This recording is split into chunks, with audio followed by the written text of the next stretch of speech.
Not all narcissists present themselves as arrogant and charismatic and all the typical things that we think of when we hear the word narcissist, which is why covert narcissists can sometimes be so much harder to detect. So, here are 5 signs of a covert narcissist. They'll create a sob story to play on your empathy, causing you to feel inclined to help fix and save them. I distinctly remember being abandoned at only 2 days old, and ever since then, my life has been horrible.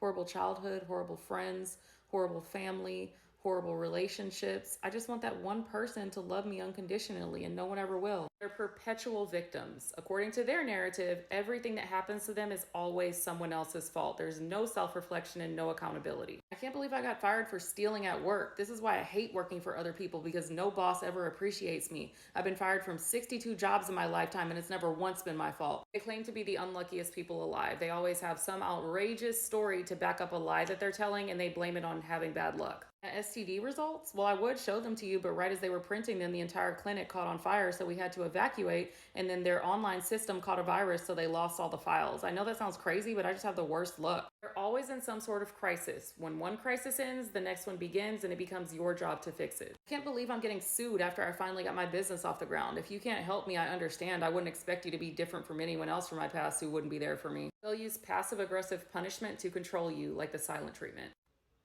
Can you please just talk to me? Sometimes covert narcissists fly under the radar because these traits aren't typically what people are looking for as red flags for narcissists. Overt narcissists might pull you in with their charisma, whereas covert narcissists might pull you in with their very low key, humble, sometimes even shy nature. You might even feel drawn to them because of some parts of their sob story, because you yourself have gotten the short end of the stick in your past relationships sometimes.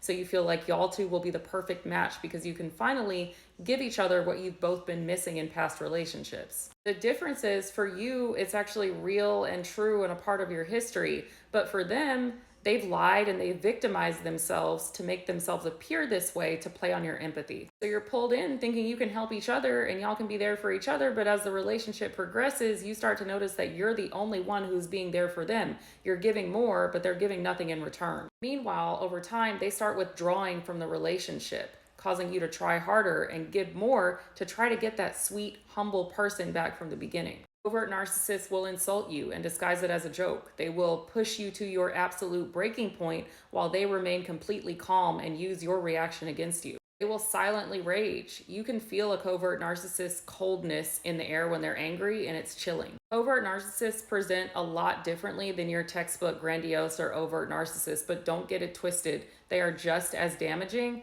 and they can actually make you feel even crazier because of the fact of how subtle it is.